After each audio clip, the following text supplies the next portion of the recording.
Welcome class 8th in today's class.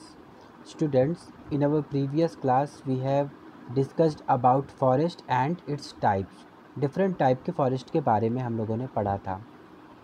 And today we have to discuss another type of vegetation, grasslands and shrubs. So let's start.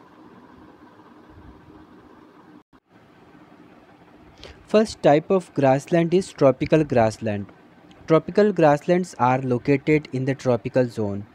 हम लोगों ने पढ़ा हुआ है अर्थ को different zones में डिवाइड किया गया है और हमारा जो ट्रॉपिकल जोन है वहाँ पर ट्रॉपिकल ग्रासलैंड्स पाया जाता है.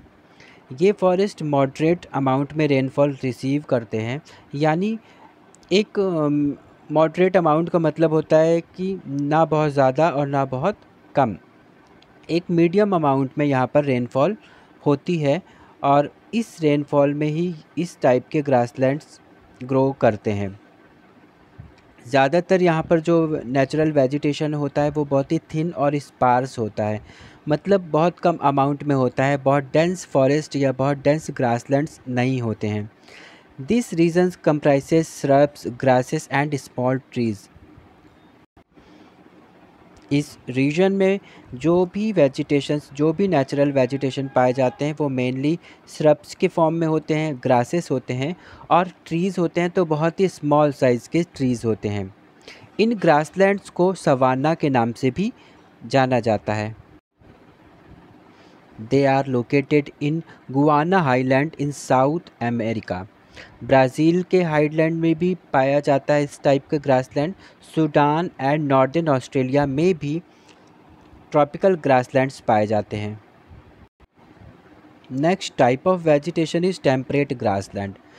टेम्परेट ग्रासलैंड्स उन जगहों पर पाया जाता है जहाँ पर एक्सट्रीम क्लाइमेट होता है और मॉडरेट रेनफॉल, यानी रेनफॉल का अमाउंट तो कम होता है लेकिन बाकी जो क्लाइमेटिक कंडीशन होती है वो बहुत ही एक्सट्रीम होती है.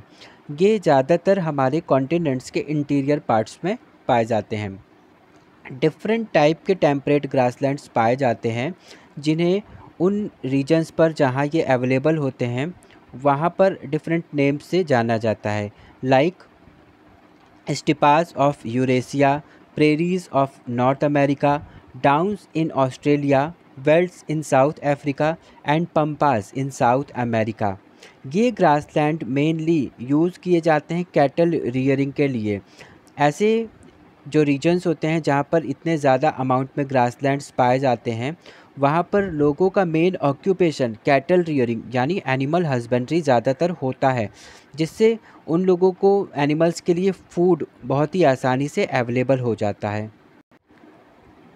इसके अलावा इन रीजन्स में कल्टीवेशन भी होता है. मेनली कल्टीवेशन अगर यहाँ किया जाता है तो वीट और मेज़ का किया जाता है, क्योंकि यहाँ पर जो क्लाइमेटिक कंडीशन है वो वीट और मेज़ के प्रोडक्शन के लिए बहुत ही ज़्यादा सूटेबल है. तो इसलिए जो टेम्परेट ग्रासलैंड है वहाँ पर वीट, मेज़ क्रॉप्स लार्ज स्केल पर प्रोड्यूस भी किए जाते हैं. Next is tundra vegetation. Tundra vegetation highlands पर पाया जाता है, यानी हाई एल्टीट्यूड हाईलैंड्स, जो बहुत ज़्यादा ठंडे प्लेसेस होते हैं वहाँ पर पाया जाने वाला वेजिटेशन का टाइप टुंड्रा वेजिटेशन के नाम से जाना जाता है. इनकी एग्जैक्ट लोकेशन की अगर हम बात करते हैं तो ये आर्कटिक सर्कल के नॉर्थ में लोकेटेड होता है.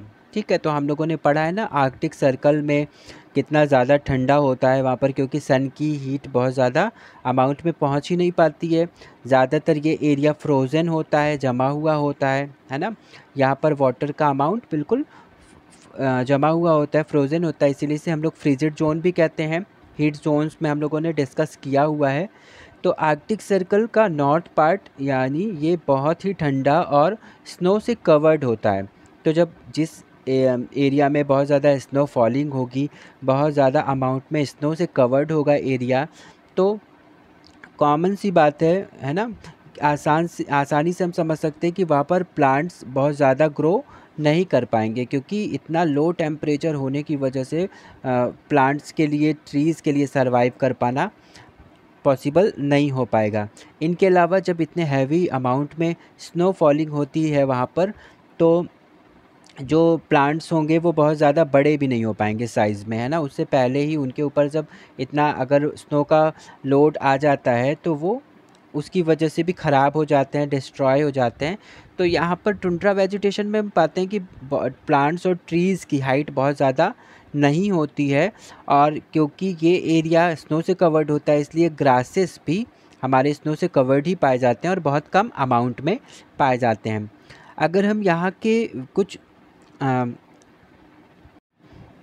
इम्पॉर्टेंट वेजिटेशन की बात करते हैं तो यहाँ पर लीचेंस, सेजेस और मॉसेस ये जो हैं ये यहाँ पर पाए जाते हैं।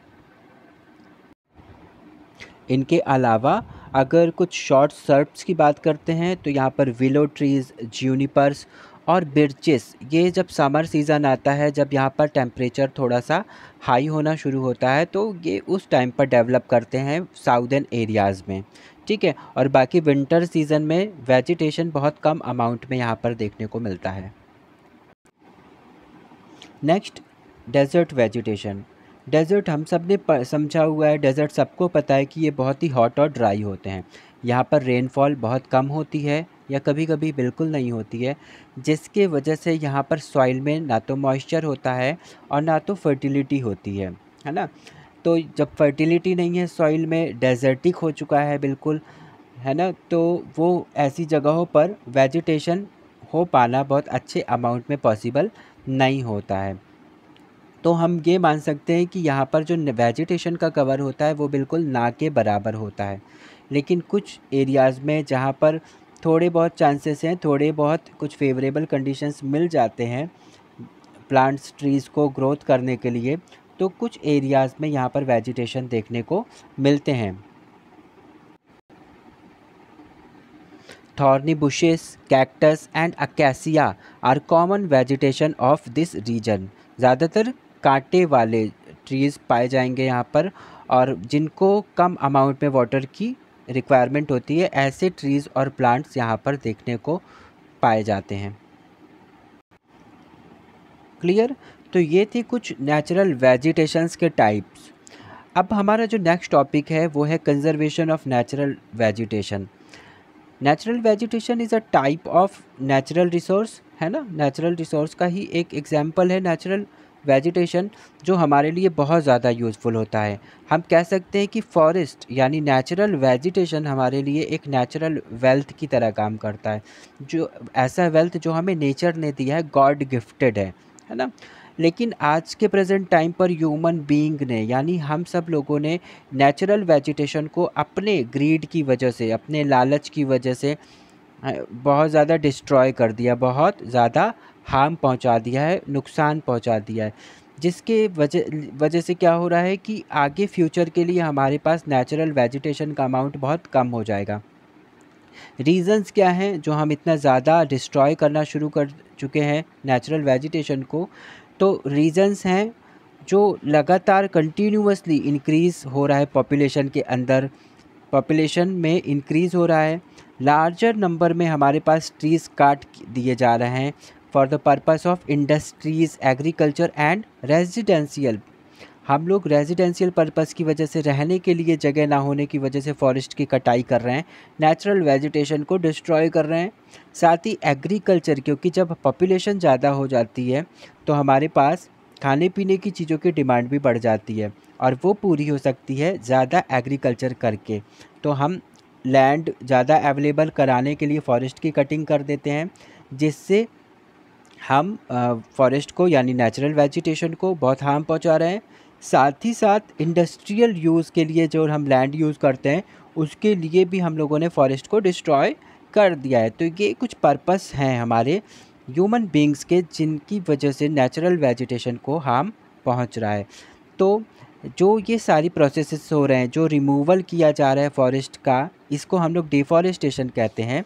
और डिफॉरेस्टेशन के प्रोसेस के थ्रू हम ना सिर्फ इस नेचुरल वेल्थ को ख़त्म कर रहे हैं, बल्कि अपने आने वाले टाइम को, फ्यूचर को भी इनसिक्योर कर रहे हैं, है ना। तो ये यूज़फुल वेल्थ जो है हमारा, इसको हमें फ्यूचर में भी तो कैरी फॉरवर्ड करना है ना, आगे बढ़ा के रखना है, ताकि हमारी फ्यूचर जनरेशन भी उस चीज़ को यूज़ कर सकें। तो इसके लिए हमें क्या करना होगा, इसके लिए हमें कुछ कंज़र्वेशन के जो स्टेप्स हैं वो लेने होंगे। तो कौन कौन से स्टेप्स हैं, चलो डिस्कस कर लेते हैं। First step is protection of forest reserves. हम क्या करेंगे, सबसे पहले हम फॉरेस्ट रिजर्व्स का प्रोटेक्शन करेंगे। हम किसी भी तरह से अपने ग्रीड की वजह से या अपनी ज़रूरतों के लिए इन फॉरेस्ट को हार्म नहीं पहुंचाएंगे और इनको रिज़र्व करके रखेंगे, प्रोटेक्ट करके रखेंगे, तो हम बहुत हेल्प करेंगे फॉरेस्ट कंजर्वेशन में।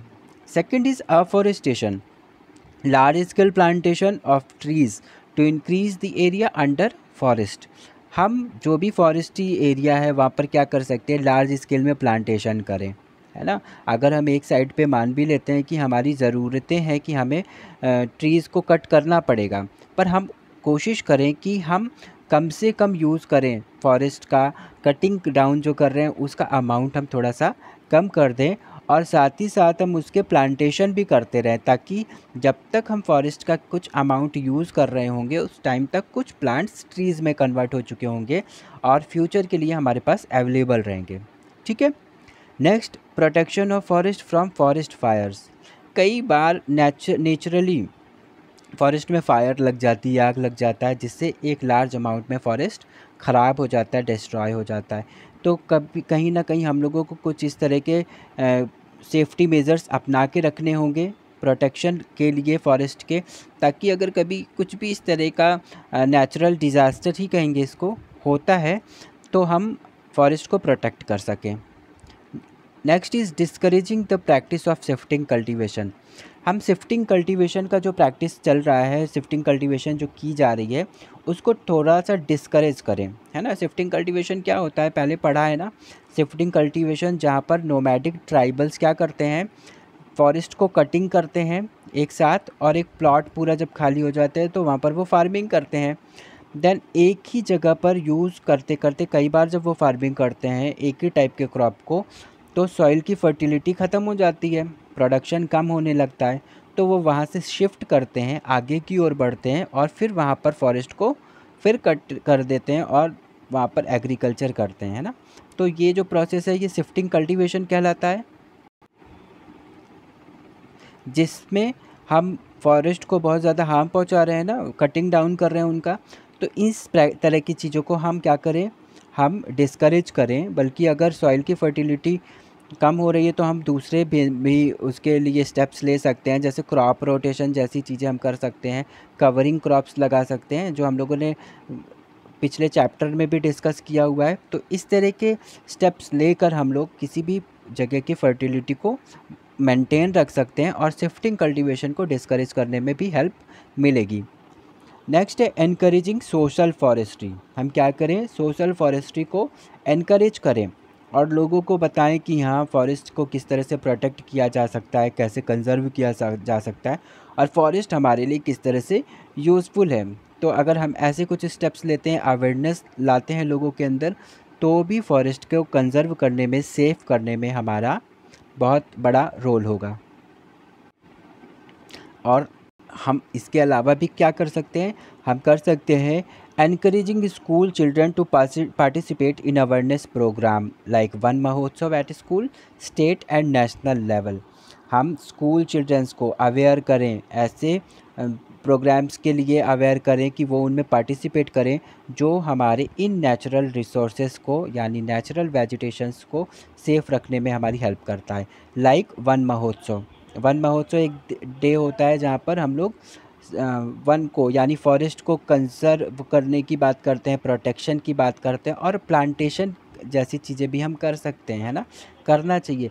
तो इसके लिए हम स्कूल के बच्चों को, हमारे आसपास के बच्चों को, या सिर्फ बच्चों को ही क्यों, हम बड़ों को भी, सबको अवेयर कर सकते हैं ऐसे प्रोग्राम से जो गवर्नमेंट टाइम टू टाइम कराती रहती है। और इनके अलावा हम दूसरे वे में भी लोगों को अवेयर करें, उन्हें मोटिवेट करें कि वो प्लांटेशन करें, है ना। तो बच्चे इसे स्कूल लेवल पर, स्टेट लेवल पर और नेशनल लेवल पर भी कर सकते हैं। और इनके अलावा हम लोग अपने घरों में प्लांटेशन करके, है ना, इस तरह से भी हम नेचुरल वेजिटेशन के अमाउंट को इंक्रीज़ करने में हेल्प कर सकते हैं। ठीक है। और साथ ही साथ फॉरेस्ट का भी प्रोटेक्शन हम करते रहें। Clear class. तो इस तरह से जो हमारे बहुत सारी डेवलपमेंटल एक्टिविटीज़ हो रही हैं उनका रिज़ल्ट है कि हमारे फॉरेस्ट का इतना ज़्यादा हार्म पहुंच रहा है, हमारे फॉरेस्ट को बहुत ज़्यादा नुकसान पहुंच रहा है। ठीक है, तो इसके लिए हम लोगों ने स्टेप्स भी समझ लिए। ये हम लोगों को हमारी कंट्री का सिटीजन होने के साथ साथ, और क्योंकि हम सब स्टूडेंट्स हैं ना, पढ़ रहे हैं, तो हम लोगों को इन चीज़ों पे भी ध्यान देना होगा, क्योंकि हम खुद भी एक रिसोर्स हैं, है ना, हम ह्यूमन रिसोर्स हैं। इसके अलावा जो रिसोर्सेस हमें नेचर से मिली हुई हैं उसको भी हमें साथ में प्रोटेक्ट करके रखना है, ताकि हम हमारे फ्यूचर को भी सेव कर सकें, है ना। क्लियर। तो नेक्स्ट टॉपिक जो है हमारा वो है wild life and conservation of wild life. In our next class we will discuss about both topics. Now we will meet in our next class. Till then take care and have a nice day.